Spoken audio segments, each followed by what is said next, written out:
Пакистан не дочекува накитен како за нова година. Празник е, се слави ден на знамето. Еуфорија во воздухот. Пан, нан и чикен тика. Наргиле и жива екзотика, што би рекол Малнар. Атмосфера која совршено ни прилега и нам, како за пред голем ден. Некогаш племенската земја Пакистан, денес Исламска република Пакистан, широко ги отвара портите за нас. Странци, туристи, патувачи низ времето или мисионери, во мигов е сосема се едно. Ние сме тука, а колку сме подолго во Пакистан, се повеќе го имаме впечатокот дека се движиме помеѓу почитувачи на Александар Македонски, што е доволно да се почувствуваме добредојдени. Секој пакистанец знае дека Александар во Пакистан изградил 17 Александрии и Карачи е Александрија, и тоа последната.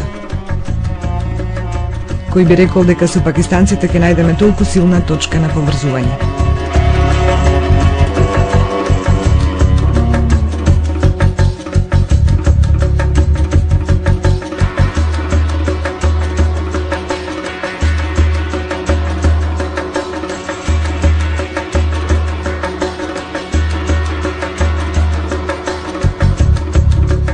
Се е подготвено за последната етапа од нашето патување.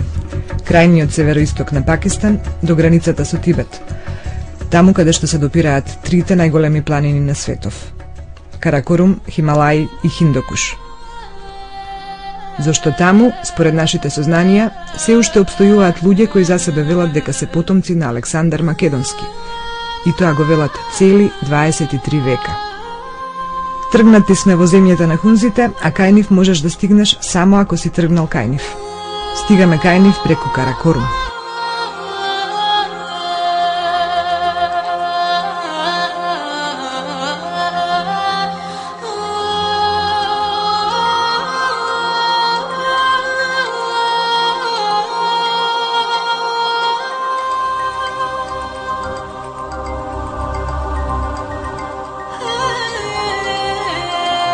Возејќи по ова чудо во историјата на патиштата ми станува јасно зошто хунзите останале изолирани сите овие векови наназад, скриени во своето Хималајско царство од остатокот на светов. Овој пат е пуштен во употреба 1978. Се дотогаш, до земјата на хунзите, можело да се стигне само со каравани преку азиските планини. Јасно ми е и зошто и во овој високо развиен технолошко-информатички 21 век, во кој светот треба да биде само едно глобално село, ова село го нема.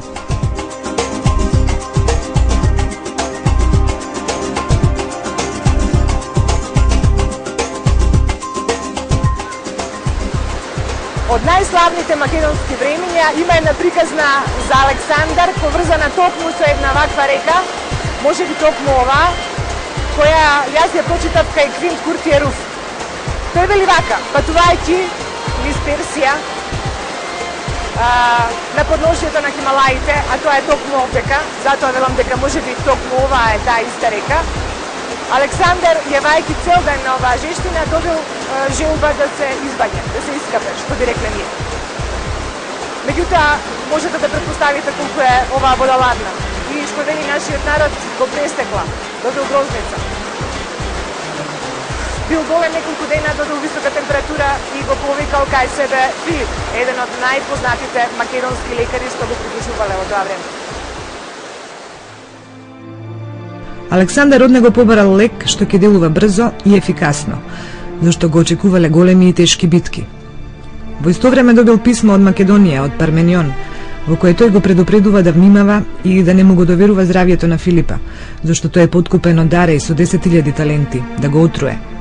Писмото предизвикало големо неспокојство во душата на Александар и Кришум проценувал за што да се определи, за стравот или за надежта. Да се посомневам ли во верноста на лекарот, да попуштам ли и да бидам погубен во шаторот? Сепак подобро е да умрам од туј злостор, одошто од страв. Додека вака размислувал, Филип го подготвил лекот и му го донесол да го испие. Александар го испил лекот, а дури потоа му го покажал писмото.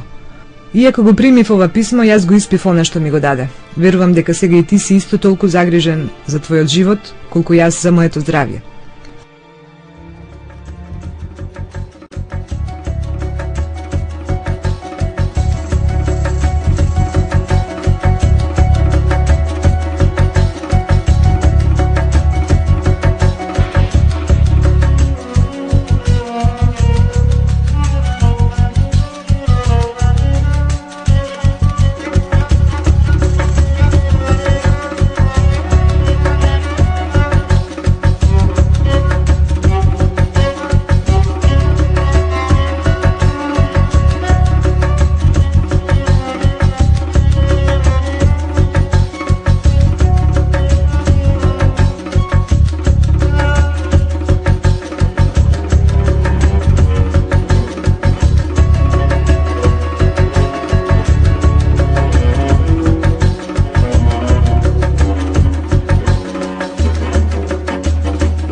Александар во овие краишта поминал цела зима, 326-327 пред нашата ера, освојувајќи ги овие племиња околу Каракорум и Хиндукуш, негде со Арно, негде со сила. Руф вели: останала непокорена една стена која изгледала непристапна и неосвоива, ама во душата го обзела желба да ја совлада природата или македонски инает, кој знае. Па рекол: секој од својот одред нека ми доведе 300 најпргави момчиња кои во нашата татковина се свикнати да тераат стада по планинските патеки и непроодните стени. Веднаш се собрале момци македонци планинци кои се одликувале со леснотија на телата и со духовен жар. Ги погледнал и им рекол: момци мои и врсници, со вас совладував утврдување на градови кои пред тоа биле непобедиви.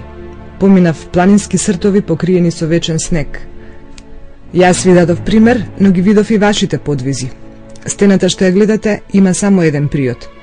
Него варварите го обсадиле, на ништо друго не внимаваат. Природата не создала ништо толку високо каде што храброста не може да се искачи. Испитувајќи го она за кое другите немаа ни надеж, ние ја подчинивме под наша власт Азија. Искачете се на врвот, а кога ќе го заземете, ќе ми дадете знак со бели платна. Се разбира, многу брзо неосвоивата стена станала за секогаш освоена стена.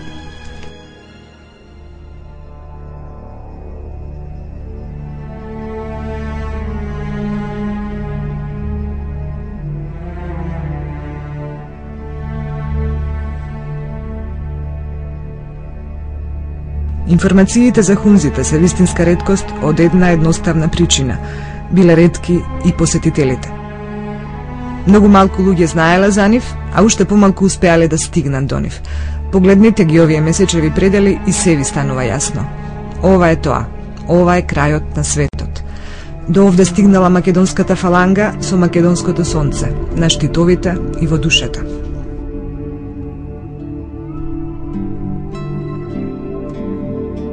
Ние сме уште на Каракорум Роуд. Просечна брзина на движење на нашиот джип 25 км на час. Возиме веќе 19 часа.